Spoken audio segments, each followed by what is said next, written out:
आज इमरान खान साहब ने जो स्टेटमेंट दिया, जो सहाफियों के साथ उन्होंने बातचीत की, जो रिपोर्ट हुई पाकिस्तान के मीडिया में, वो बातचीत ये बता रही है कि खुलासा एक लाइन में उसका ये है कि इमरान खान हार नहीं मान रहा। एस्टेब्लिशमेंट के साथ या एस्टेब्लिशमेंट की पॉलिसी के साथ इमरान खान कंप्रोमाइज करने के लिए तैयार नहीं है। बताइए, यही दिखाई दे रहा है।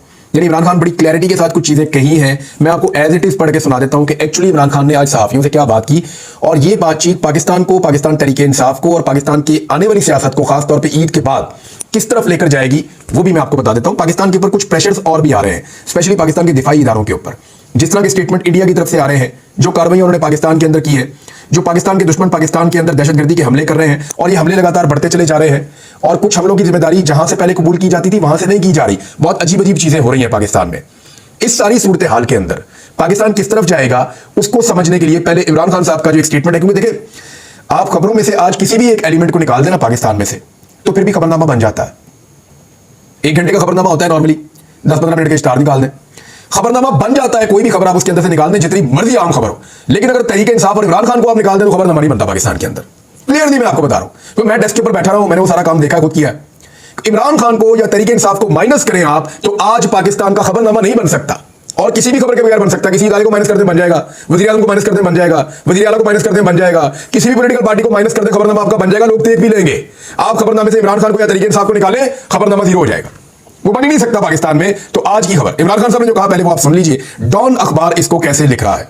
जब हम इक्तदार में थे तो फौज का इमेज आसमान पर था, ये इमरान खान साहब ने कहा। अच्छा, मैं ये इमरान खान साहब का आपको पढ़ के सुनाऊं, इससे पहले मैं आपको ये क्यों ना बताऊं कि नजम सेठी साहब ने एक जुमला बोला अपने प्रोग्राम में। एक तो उन्होंने जो बातें की हैं नजम सेठी साहब ने, वो बहुत क्लियरली जो बातें हैं, वो एक तो बड़ी मजेदार बातें हैं और बड़ी क्लियर बातें हैं। उन्होंने कहा कि जब मुल्क एस्टेब्लिशमेंट के साथ था तब नवाज शरीफ साहब एंटी एस्टेब्लिशमेंट हो गए थे, और आज मुल्क एंटी एस्टेब्लिशमेंट है तो नवाज शरीफ जो है वो एस्टेब्लिशमेंट के साथ मिल गए। हादसाती तौर पे इमरान खान साहब ने इसका जवाब भी दे दिया। हालांकि इमरान खान साहब ने वहां सुना तो नहीं होगा नजम सेठी साहब को। नजम सेठी साहब का ये जुमला है। तो देखिए, हुआ ये है कि इसको एक और एंगल से देखा जा सकता है कि जब तक एस्टेब्लिशमेंट माफियाज के खिलाफ थी या उन पॉलिटिकल पार्टीज के खिलाफ थी जिन्होंने पाकिस्तान में लूटमार की है, या स्टेटस को की पॉलिटिकल पार्टीज है, सिंपल करें और सादा कर दें, जब तक एस्टेब्लिशमेंट स्टेटस को की पॉलिटिकल पार्टीज के साथ नहीं मिली थी तब तक एस्टेब्लिशमेंट की इज्जत थी। और जिस वक्त एस्टेब्लिशमेंट स्टेटस को की पॉलिटिकल पार्टीज के साथ मिल गई तो एस्टेब्लिशमेंट की इज्जत खराब हो गई। सादा बात ये। लेकिन इमरान खान साहब ने क्या कहा वो सुनना ज्यादा जरूरी है, और मैं तो अपना तजिया आपको देता रहता हूं। इमरान खान साहब ने कहा, बानी पाकिस्तान तरीके इंसाफ इमरान खान साहब ने कहा कि जब हम इक्तदार में थे तो फौज का इमेज आसमान पर था। डॉन न्यूज के मुताबिक बानी पाकिस्तान तरीके इंसाफ ने अडियाला जेल में सहाफियों से गुफ्तगू करते हुए कहा, फौज का इमेज उस दिन खराब हुआ जब ये चोरों के साथ बैठे। इमरान खान का कहना था कि जजेस कह रहे हैं कि एजेंसियां धमका रही हैं। आसिफ जरदारी और शरीफ फैमिली के अरबों डॉलर बैरून मुल्क में पड़े हुए हैं। आसिफ जरदारी ने बयान दिया कि एक सियासी जमात फौज का इमेज खराब कर रही है। उन्होंने कहा कि जरदारी और शरीफ खानदान की करप्शन का हमें ISI और साबिक army chief general retire Bajwa ने बताया था। वैसे बाजवा साहब ने तो बताया था कि शहबाज शरीफ ने 45% तक कमीशन खा लिया इसके अंदर, ऑरेंज ट्रेन के अंदर, और ये बहुत करप्ट आदमी है। फिर बाजवा साहब ने यह भी बताया था कि अगर पाकिस्तान की इकोनॉमी को तबाह करने के लिए कोई आदमी सबसे बड़ा रिस्पॉन्सिबल है, जिसने पूरी तरह तबाह बर्बाद किया है, तो वो इसहाक डार है। फिर बाजवा साहब ने कहा था कि यह बात उनको कंफर्म की मिफ्ता इस्माइल साहब ने जब वो वजीर खजाना बने, शायद खजाना अब्बासी साहब के दौर में PMLN की हुकूमत थी। तो वो बहुत बातें उन्होंने बताई थी, सहाफियों को भी बताई थी, सियासतदानों को भी बताई थी, और उनके सबूत मौजूद थे और वो ग्राउंड पे नजर आ रही थी। जरदारी और नवाज शरीफ ने तोशाखाना से गाड़ियां ली, उनका केस क्यों नहीं सुना जा रहा, ये इमरान खान साहब कह रहे हैं। बानी पाकिस्तान तरीके इंसाफ ने इल्जाम आयद किया कि 18 मार्च को मुझे जुडिशियल कम्प्लेक्स में कत्ल करने का मंसूबा था। 24 घंटे पहले ही जुडिशियल कम्प्लेक्स को टेक ओवर कर दिया गया था। क्यों जुडिशियल कम्प्लेक्स की CCTV फुटेज सामने नहीं लाई जा रही। इमरान खान का कहना था कि ग्राफ ज्वेलरी सेट की मालियत 3 अरब जाहिर करके हमें सजा सुना दी गई। हमने ग्राफ ज्वेलरी सेट की मजीद 3 जगह से कोटेशंस ली है। कोटेशंस के मुताबिक ग्राफ ज्वेलरी सेट की कीमत 1 करोड़ 80 लाख रुपए बनती है। उन्होंने कहा कि तोशाखाना में सजा, अगर इतनी बनती है तो फिर इमरान खान साहब के ऊपर केस ही कोई नहीं है। उन्होंने कहा कि तोशाखाना में सजा दिलवाने के लिए दुबई में पार्ट टाइम सेल्समैन से ग्राफ ज्वेलरी सेट की मालियत का तखमीना लगवाया गया। पाकिस्तान तरीके इंसाफ के बानी इमरान खान साहब का कहना था कि फवाद चौधरी प्रेस कॉन्फ्रेंस कर चुका था, इसके बावजूद उसे वादा माफ गवाह बनाने के लिए पकड़े रखा। चौधरी परवेज अली, शाह महमूद कुरैशी आज प्रेस कॉन्फ्रेंस कर दें तो उनके केसेस खत्म हो जाएंगे। बाकी खबर एक्सप्रेस न्यूज से मैं पढ़ के आपको सुना देता हूं। इमरान खान ने कहा कि अगस्त में जब मुझे पकड़ा गया तो पुलिस मेरे बेडरूम में दाखिल हुई, वहां से मेरा पासपोर्ट और चेकबुक भी ले गए। बुशरा बीबी ने बनीगाला में मौजूद कीमती अशिया को इसी वजह से कहीं और मुंतकिल कर दिया था। इनाम शाह और तोशाखाना के एक मुलाजिम को ISI ने मेरे खिलाफ वादा माफ गवाह बनाया। तोशाखाना में सजा दिलवाने के लिए दुबई में पार्ट टाइम सेल्समैन से ग्राफ ज्वेलरी सेट की मालियत का तखमीना लगवाया गया, और फिर उन्होंने बताया कि चेयरमैन नैब और इनाम शाह के खिलाफ केस करूंगा। इमरान खान साहब ने कहा, उन्होंने कहा कि जनरल आसिम मुनीर ने मुझे तोड़ने के लिए तोशाखाना रेफरेंस में बुशरा बीबी को सजा दिलवाई। ये इल्जाम इमरान खान साहब ने लगाया। फवाद चौधरी प्रेस कॉन्फ्रेंस कर चुका था, लेकिन इसके बावजूद उसे वादा माफ गवाह बनाने के लिए पकड़े रखा। परवेज इलाही और शाह महमूद कुरैशी आज प्रेस कॉन्फ्रेंस कर दें तो उनके सारे केसेस खत्म हो जाएंगे। इमरान खान का कहना था कि चीफ जस्टिस सुप्रीम कोर्ट कादी फायद ईसा साहब को फैजाबाद केस और भुट्टो केस याद है, मगर कादी फायद ईसा को नजर नहीं आ रहा कि लोग मिलिट्री जेलों में पड़े हुए हैं। उन्होंने कहा कि 18 मार्च को मुझे जुडिशियल कॉम्प्लेक्स में कत्ल करने का मंसूबा था। 24 घंटे पहले ही जुडिशियल कॉम्प्लेक्स को टेक ओवर कर लिया गया था। सादा कपड़ों में मलबूस बहुत से लोग जुडिशियल कॉम्प्लेक्स में मौजूद थे। क्यों जुडिशियल कॉम्प्लेक्स की सीसीटीवी फुटेज सामने नहीं लाई जा रही? इमरान खान ने कहा कि लंदन प्लान आसिम मुनीर और नवाज शरीफ के दरमियान था। लंदन प्लान के लिए जजेस को भी साथ में लाया गया। आईएसआई ने जजेस की तकरीरियां करवाई। जो ईस्ट पाकिस्तान में हुआ वही आज हो रहा है। मशरकी पाकिस्तान में मुजीबुर रहमान का मैंडेट चोरी करके मुल्क तोड़ा गया। मुजीबुर रहमान की अक्सरियत से याया खान की ताकत खत्म हो जाती। हमूद रहमान कमीशन रिपोर्ट में लिखा है कि मुजीबुर रहमान इलेक्शन जीत गया था। मशरकी पाकिस्तान की तरह अब भी हमारा मैंडेट कम करके हमें कंट्रोल करने की कोशिश की जा रही है। इमरान खान ने कहा कि इस वक्त बादशाह पीछे बैठा हुआ है और मोहसिन नकवी वायसराय बना हुआ है। शहबाज शरीफ फीते काटता फिर रहा है, इसके पास कोई ताकत नहीं है। मुल्क का माशी तौर पर बेड़ा गर्क होने लगा है। आसिफ जरदारी और शरीफ फैमिली के अरबों डॉलर बैरून मुल्क पड़े हुए हैं। दूसरी तरफ जजेस कह रहे हैं कि एजेंसियां धमका रही हैं, मुल्क में लाकानूनियत है। इमरान खान ने कहा कि आसिफ अली जरदारी ने बयान दिया है कि एक सियासी जमात फौज का इमेज खराब कर रही है। जब हम इक्तदार में थे तो फौज का इमेज आसमान पर था। फौज का इमेज तो उस दिन खराब हुआ जब ये चोरों के साथ बैठी। जरदारी और शरीफ खानदान की करप्शन का हमें आईएसआई और जनरल बाजवा ने बताया था। जरदारी और नवाज शरीफ ने तोशाखाना से गाड़ियां ली, उनका केस क्यों नहीं सुना जा रहा? इमरान खान ने कहा कि सारी कौम को पता है कि आसिम मुनीर मुल्क चला रहे हैं। जनरल आसिम मुनीर की तकरीर से पहले आरिफ अलवी के जरिए पैगाम भेजा था कि हम तुम्हारी मुखालफत में नहीं है। मैंने आरिफ अलवी के जरिए आसिम मुनीर साहब को टेलीफोन करवाया था कि मुझे उसके लंदन प्लान के बारे में मालूम है। अली जैदी राब्ते में था, इसके जरिए भी पैगाम दिया था कि न्यूट्रल रहें और मुल्क को चलने दें। हमें कहा गया कि फिक्र ना करें, वो न्यूट्रल रहेंगे। मैं किसी की गुलामी कबूल नहीं करता, गुलामी से बेहतर मौत है। साफी ने सवाल किया कि क्या आपको जस्टिस फायज ईसा से इंसाफ की उम्मीद है? इस पर इमरान खान कुछ देर खामोश रहे और बोले, कौम सब कुछ देख रही है, मैं इस पर कोई राय देना नहीं चाहता। आज मुल्क बदल चुका है और लोगों में शऊर आ चुका है। हमें गद्दार बनाया गया, 9 मई में फंसाया गया, लेकिन कौम ने 8 फरवरी को बता दिया कि वो कहां खड़ी है। इमरान खान ने कहा कि कई जजेस Mohsin Naqvi chief election commissioner और निगरान हुकूमत लंदन प्लान का हिस्सा थे। मैंने कभी फौज से लड़ाई नहीं की। हाँ, जनरल बाजवा ने हमारी पीठ में छुरा घोंपा। मैं जनरल बाजवा को डी नोटिफाई कर सकता था, लेकिन मैंने नहीं किया। हमने इस सब के बावजूद भी जनरल बाजवा से मुलाकात के लिए कमेटी बनाई। इमरान खान ने कहा कि सिर्फ सपा सलार फौज नहीं होता, वो इलेक्शन लड़कर नहीं आया। जनरल याया ने भी अपनी ताकत के लिए मुल्क को तबाह किया था। जनरल याया मुजीब से बात कर लेता तो सरेंडर ना करना पड़ता। 1971 में मुल्क टूटा, आज मुल्क की माशी कमर टूटने लगी है। इमरान खान ने कहा कि इस वक्त जितनी तगड़ी जमात पाकिस्तान तहरीक इंसाफ है, उतनी तगड़ी जमात और कोई नहीं। आज दोबारा इलेक्शन करवा लें, दोबारा सबको पता चल जाएगा। मुज़ाकरात के हवाले से उन्होंने कहा कि हुकूमत गिराने के बावजूद 2 मरतबा जनरल रिटायर बाजवा से मिल सकता हूं तो किसी से भी मिल सकता हूं। इस वक्त मेरी जात का इशू नहीं है, पाकिस्तान का इशू है। मुझे कायल कर लें, मौजूदा हालात में अदलिया बिल्कुल भी आजाद नहीं है। सहाफी ने बुशरा बीबी को जहर देने से मुतालिक सवाल किया तो उन्होंने कहा कि जब तक बुशरा बीबी की एंडोस्कोपी नहीं होती कैसे कुछ पता चल सकता है? जब कोई चीज अंदर चली गई तो बज़ाहिर देखने से कुछ मालूम नहीं होता। इस पे एक और स्टेटमेंट है, मैं वो आपको बता देता हूं ताकि मजीद इसमें क्लैरिटी आ जाएगी।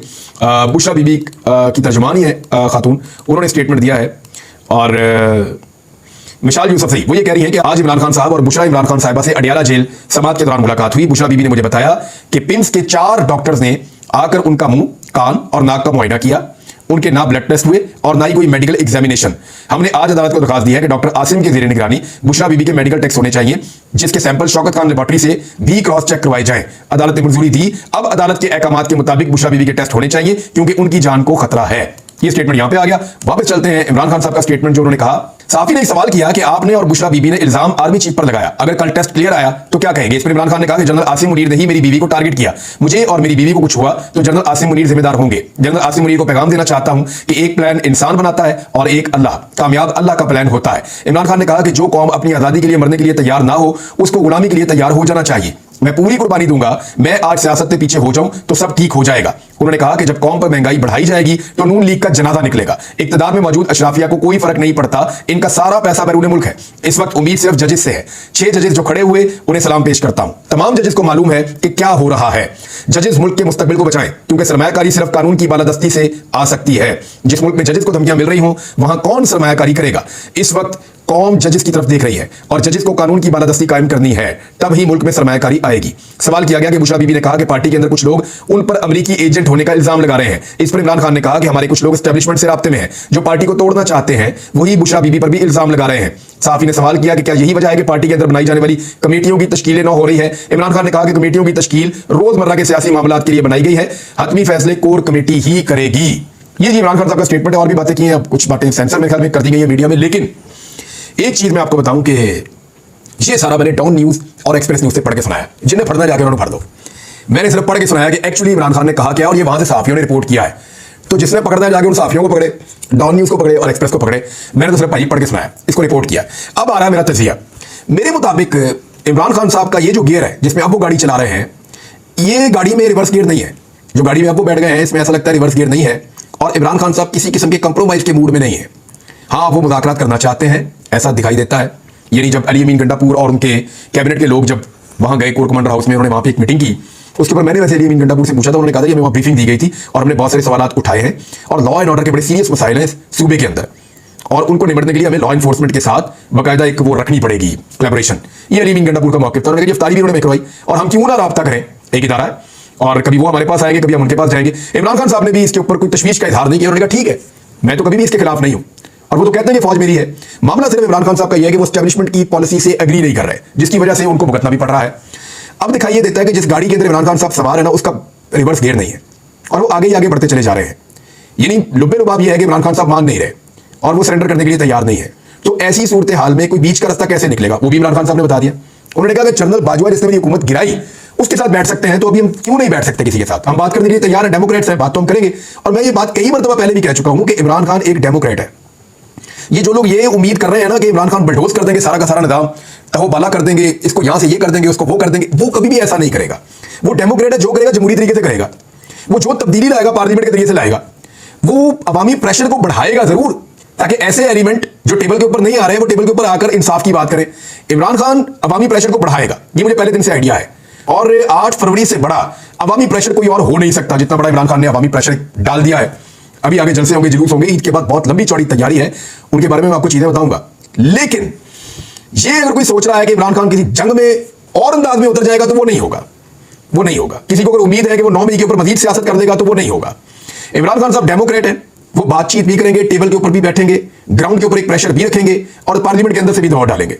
और उन्होंने ये क्लियरली बता दिया है कि अगर जनरल बाजवा से बात हो सकती है तो किसी से भी हो सकती है। लेकिन साथ ही साथ उन्होंने ये भी बता दिया कि वो कोई भी कुर्बानी देने के लिए तैयार है, अपने मौक़िफ़ से पीछे नहीं हटेंगे। मौक़िफ़ क्या है?